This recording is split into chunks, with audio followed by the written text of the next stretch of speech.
মোহনের বাঁশির এই সুর, এই সঙ্গীত কার না পছন্দ হয়, সবারই খুব ভালো লাগে।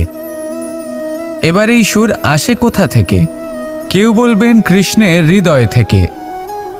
সত্য কথা, এই সুর হৃদয় থেকে নির্গত হয় এবং প্রকট হয় এই বাঁশি থেকে।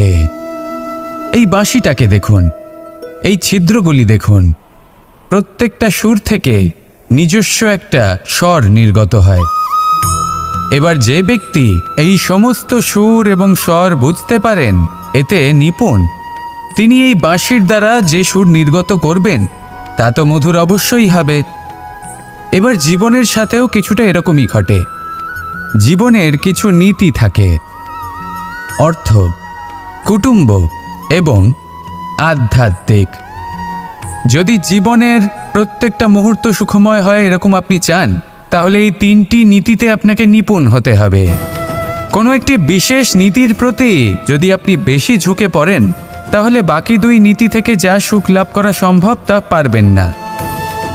ধন অর্জন করতে হবে পরিবারের জন্য, পরিবারের সুখ মনের শান্তির জন্য, মনে শান্তির প্রয়োজন মনের শুদ্ধতার জন্য। যখন এই মন শুদ্ধ হবে, জীবন শুদ্ধ হবে, পবিত্র হবে, সুন্দর হবে এবং ভালোবেসে বলবে, রাধা রাধা। আমি রথে যাত্রা করি, তাতে বারবার পথে থামি আর দেখি যে আমি অনুচিত দিকে যাচ্ছি না তো, আমি উচিত পথেই যাচ্ছি তো। কারণটা কি? কারণ হলো যাতে আমি পথভ্রষ্ট না হয়ে যাই। জীবনযাত্রাতেও এটাই প্রয়োজন। জীবনযাত্রায় ভোগবিলাসের পথে হারিয়ে যাওয়া খুব সহজ। বারবার থেমে আপনাকে দেখতে হবে, নিজেকে কিছু প্রশ্ন করতে হবে।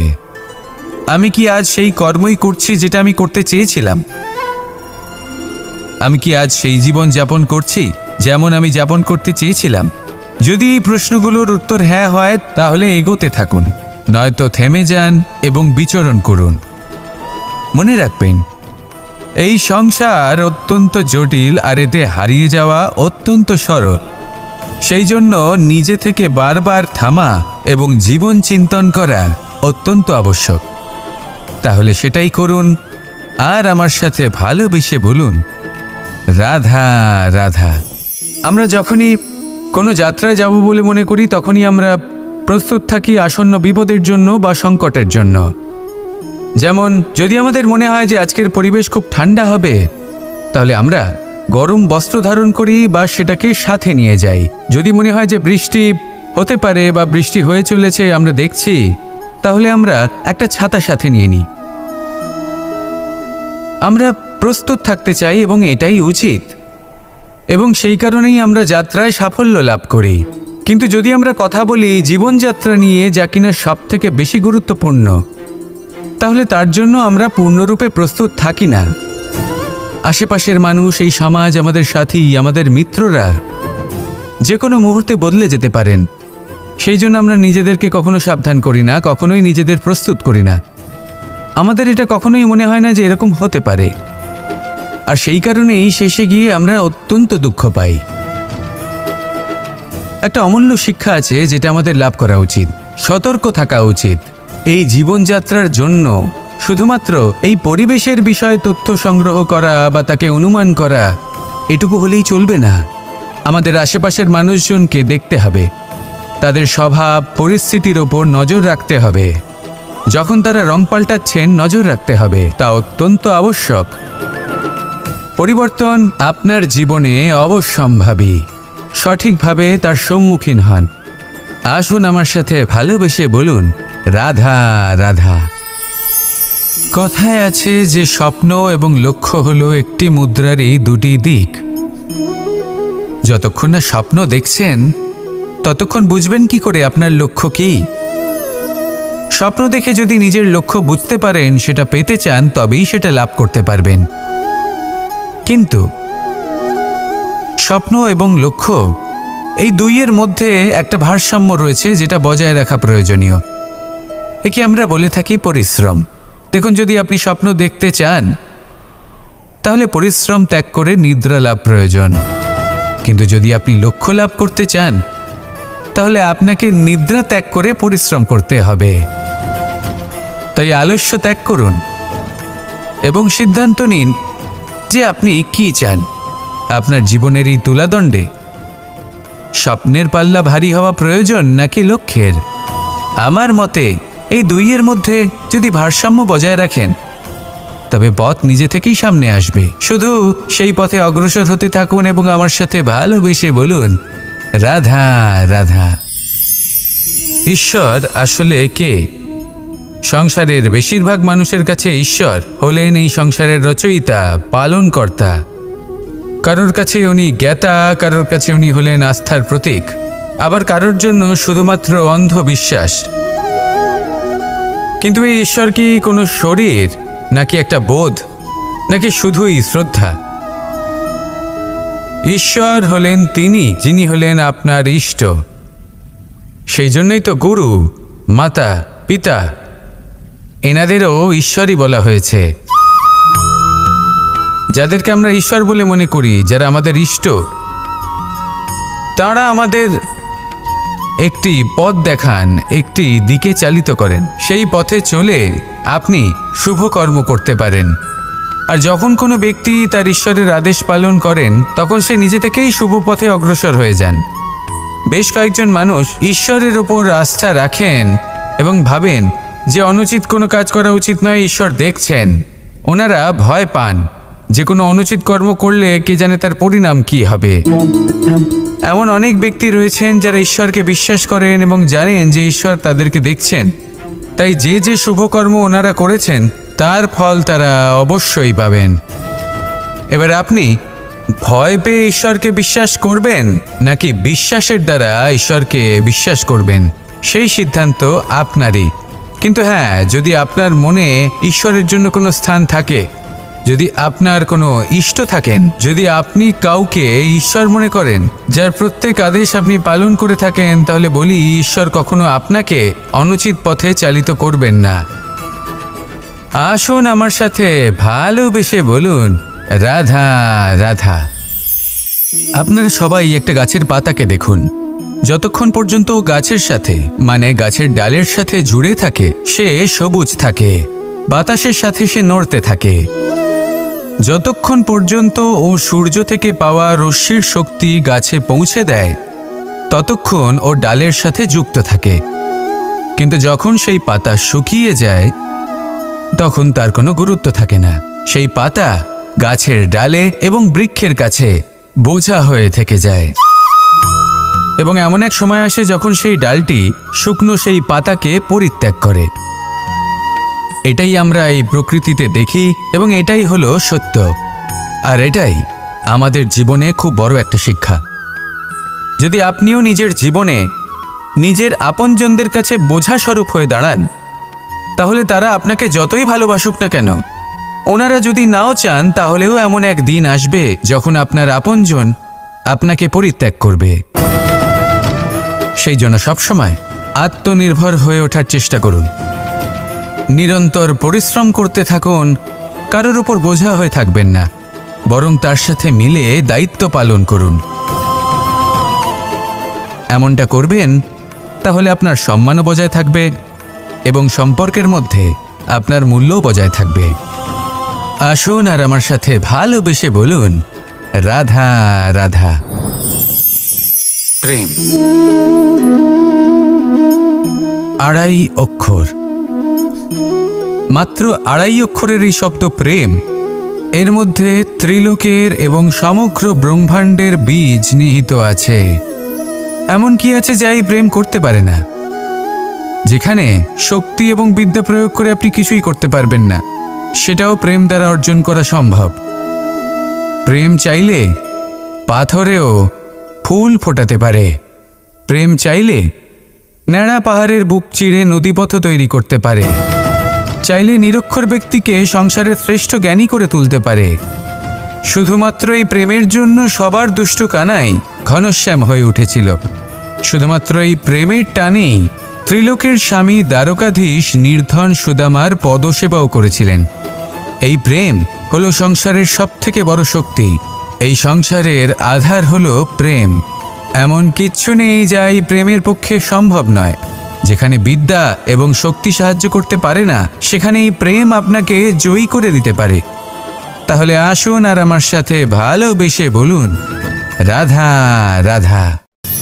মানুষের এই জীবন, মানুষ জন্ম নেয়, একটা নির্দিষ্ট সময়ের পরে এই সংসার ত্যাগ করে চলেও যায়। এবার শুধু এটাই আবশ্যক নয় যে এই জীবনকালকে আপনি যাপন করবেন, শুধু এটাই গুরুত্বপূর্ণ নয়।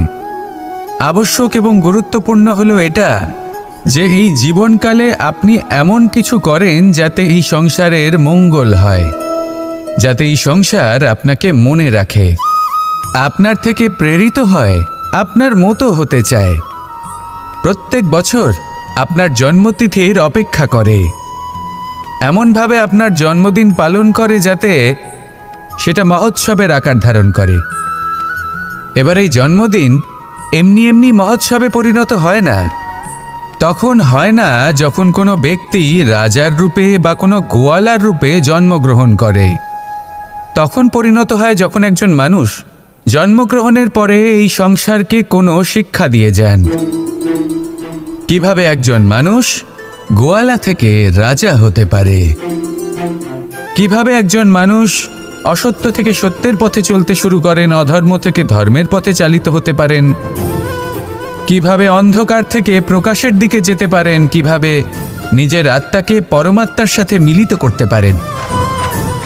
তা সে রামনবমী হোক বা জন্মাষ্টমী হোক, তাদের জীবনের সাথে জড়িত প্রত্যেক মুহূর্ত একটা পরবের আকার ধারণ করে। তাহলে আপনিও এইভাবে নিজের জীবন যাপন করতে থাকুন। এই সংসারে শুধু ভালোবাসা বিতরণ করুন, কিছুটা এমনভাবে বিতরণ করুন যাতে আপনি এই সংসার থেকে চলে যাওয়ার পরেও এই সংসারে আপনি শুধুই ভালোবাসা বিতরণ করতে পারেন। যদি আপনি এরকম করেন, সংসারকে প্রেরণা দেন, তাহলে আপনার জীবনও রাধা কৃষ্ণের প্রেমের মতোই অলৌকিক এবং দৈব হয়ে উঠবে। আসুন আর আমার সাথে ভালোবেসে বলুন, রাধা রাধা। কথায় আছে সংসারে নাকি সকল রোগের ওষুধ আছে। যদি আপনি নিজের শরীরকে ভালোবাসেন তাহলে ব্যায়াম করুন, যদি নিজের নিঃশ্বাস প্রশ্বাসকে ভালোবাসেন তাহলে প্রাণায়াম করুন, যদি আপনি নিজের আত্মাকে ভালোবাসেন তাহলে ধ্যান করুন, কিন্তু যদি আপনি নিজের জীবনকে পরমাত্মাকে ভালোবাসেন তাহলে সকলকে ভালোবাসতে থাকুন। এই ভালোবাসা অত্যন্ত গুরুত্বপূর্ণ এবং আবশ্যক। ভালোবাসার থেকে ভালো না কোনো ওষুধ আছে, না আছে কোনো আসন। এর থেকে ভালো না কোনো ব্যায়াম আছে আর না কোনো প্রাণায়াম। এই ভালোবাসা বড় বড় সমস্যারও সমাধান করতে পারে। ভালোবাসা বড় বড় বিপদকে আপনার থেকে দূর করতে পারে। এই ভালোবাসাই আপনাকে জীবনে বাঁচতে শেখায়, কারণ ভালোবাসাই হলো জীবনের আসল সত্য। তাহলে আসুন আর আমার সাথে ভালোবেসে বলুন, রাধা রাধা। অর্থ, দ্বিতীয় পুরুষার্থ। এই অর্থ বলতে বেশিরভাগ মানুষই ধন মনে করেন, কিন্তু যদি অর্থের তাৎপর্য শুধুমাত্র ধন হয় তাহলে তা কিন্তু অত্যন্ত অনর্থকারী। তাহলে অর্থের অর্থ কি? অর্থ সেটাই যা আমাদের জীবনের জন্য প্রয়োজনীয়, যা আমাদের সুখ দান করে, শান্তি প্রদান করে, কারণ সেটাই সবথেকে মূল্যবান। মাতা পিতা, বন্ধু, আত্মীয় স্বজন, গুণ, পুণ্য, জ্ঞান, এই সব কিছু মিলে অর্থ তৈরি হয়। আর সঠিকভাবে বলতে গেলে এটাই কিন্তু জীবনের আসল অর্থ। তাহলে আসুন আমার সাথে ভালোবেসে বলুন, রাধা রাধা। দিশা আমাদের পথ প্রদর্শন করে, আর আমরা এই দিশার মধ্যেও পবিত্র অপবিত্র, শুভ অশুভ জিনিস খুঁজে পাই। কিন্তু প্রশ্ন হলো এটাই যে সত্যি কি এই দিশা পবিত্র বা অপবিত্র হয়, শুভ বা অশুভ হয়? সত্যি কথা বলতে দিশা শুধুই একটা দিক মাত্র, কিন্তু সেই দিকে যে ব্যক্তি থাকেন তার কর্ম হয় শুভ হয় নয় অশুভ হয়। যেমন ধরুন সূর্য, সূর্য, যাকে ছাড়া আমাদের জীবন চলতে পারে না, উনি উদিত হন পূর্ব দিক থেকে। এবং এই কারণে সূর্য মহান নন বা পবিত্র নন যে উনি পূর্ব দিক থেকে উদিত হন। উনি এই কারণে মহান কারণ উনি আমাদের সকলকে প্রকাশ প্রদান করেন। এবং পূর্ব দিক এই কারণে মহান কারণ সেদিক থেকে সূর্যোদয় হয়। এবার সূর্যাস্ত হয়ে থাকে পশ্চিম দিক থেকে, আর তাই বেশিরভাগ মানুষ পশ্চিমকে অশুভ মনে করেন, অপবিত্র মনে করেন। সেখানেই যদি আমি উত্তর এবং দক্ষিণের কথা বলি তাহলেও সেই একই ব্যাপার। উত্তর দিকে যদি আমরা কখনো যাত্রা করতে চাই তাহলে আমরা নিঃসংকোচে কোনো ভাবনা চিন্তা ছাড়াই যাত্রা করতে পারি। সেখানেই দক্ষিণ দিকে যদি আমরা যাত্রা করতে চাই তাহলে আমরা শুভ মুহূর্ত খুঁজি। কারণটা কি? কারণ উত্তর দিকে হিমালয় পর্বত আছে, যেখানে আমরা জড়িবুটি খুঁজে পাই, যেখান থেকে পবিত্র নদী প্রবাহিত হয়। সেখানেই দক্ষিণ দিকে আছে বিশাল নোনা জলের সাগর। এমন একটা স্থানও আছে যেখানে লঙ্কাপতি রাবণ থাকতেন। আর হয়তো এই সকল কর্মের কারণেই আমাদের দৃষ্টিভঙ্গি এমন হয়ে গেছে। তাই আপনার কর্ম সবসময় যথাসম্ভব শ্রেষ্ঠ রাখুন, কারণ আপনার কর্ম শুধু আপনার জন্যই নয়। আপনি যেখানে আছেন, আপনার কুল, আপনার স্থান, আপনার দিশা, এই সব কিছুর ওপর তার প্রভাব পড়বে। তাই সবসময় শুভ কর্ম করুন এবং আমার সাথে ভালোবেসে বলুন, রাধা রাধা। কখনো কোনো বৃক্ষকে দেখেছেন? এই ধরিত্রী থেকে ততটুকুই জল নেয় যতটুকু তার প্রয়োজন। কোনো প্রাণীকে দেখুন, এই প্রকৃতি থেকে ততটুকুই খাবার গ্রহণ করবে যতটুকু তার খিদে রয়েছে। খিদে মিটে গেলে আর খাবে না। এবার মনুষ্যকে দেখুন, সে নিজের জীবনে যা কিছু পেয়েছে, বস্তু, ধন, খাবার, শক্তি, প্রয়োজনের থেকে অনেক বেশি লাভ করার চেষ্টা করে থাকে। প্রয়োজনের থেকে বেশি যদি পেয়েও যায় তাহলেও তার কম মনে হয়। এবার এরকম ঠিক কেন হয়? এর পিছনের কারণ কি? কারণ হলো লোভ। লোভের আগুন কিছু এমন হয়, যদি মানুষের মনে একবার প্রজ্বলিত হয় তাহলে শুধু বাড়তেই থাকে। ততক্ষণ বাড়বে যতক্ষণ না আপনি নিজে তাকে বাধা দিচ্ছেন। তবে এই লোভের আগুন নিয়ন্ত্রণ করা সম্ভব। পরিমিতিবোধ, পরিমিতিবোধের চিন্তা। আপনাকে শুধু নিজেকে একটা সরল প্রশ্ন করতে হবে। যখনই মনের মধ্যে কোনো বস্তুর প্রতি, শক্তির প্রতি, ধনের প্রতি, ভোজনের প্রতি লোভ বেড়ে যায়, নিজেকে প্রশ্ন করুন, এটা কি আমার কাছে ততটাই প্রয়োজনীয় যতটা একটা বৃক্ষের কাছে জল, যতটা একটা প্রাণীর কাছে ভোজন? এটা কি ততটাই প্রয়োজনীয়? যদি উত্তর না হয় তাহলে নিজেকে সেখানেই বাধা দিন। সেই ভাবনা সেখানেই ত্যাগ করুন, কারণ সেটাই হলো লোভ। ঠিক এইভাবেই প্রয়োজনীয়তার চিন্তা করে আস্তে আস্তে এই মন নির্লোভ হয়ে উঠবে। আর এই মন প্রসন্ন হয়ে বলবে, রাধা রাধা। এ হলো গোলাপ ফুল। একে আমরা সকলেই চিনি। সমগ্র সংসার ভালোবাসে এই পুষ্পকে। এই ফুল দেখতেও সুন্দর। সবথেকে বেশি গুরুত্বপূর্ণ কথা হলো এর সুগন্ধ, যা দূর দূরান্ত থেকে ব্যক্তিদেরকে আকৃষ্ট করে। এই সুন্দর পুষ্প একটু মন দিয়ে দেখলেই দেখা যায় এর নিচে কাঁটা রয়েছে। এই সংসার বলে, এ প্রকৃতির কেমন রচনা, এত কোমল পুষ্প, এটা কি তীক্ষ্ণ কাঁটা সহ প্রস্ফুটিত হয়? এটাই হলো জীবনের সত্য। আমাদের অন্তরের সদ্গুণ, সেগুলিও এই ফুলের মতোই সুন্দর। সংসারের সৌন্দর্য দেখতে পায়, এর সুগন্ধ চতুর্দিকে ছড়িয়ে পড়ে। কিন্তু এই সদ্গুণ জাগ্রত করে তোলার জন্য কঠোর পরিশ্রম করতে হয়, প্রতিনিয়ত চেষ্টা করে যেতে হয়। তাই জন্য যদি আপনি জানেন আপনার পথ উচিত কিন্তু তা কাঁটায় পরিপূর্ণ, তাহলে থামবেন না, চলতে থাকুন। একবার যদি অন্তরের সদ্গুণ জাগ্রত হয় তাহলে এই সংসার এই সৌন্দর্য দেখবে আর সুগন্ধে আকর্ষিত হয়ে আপনার কাছে আসবে।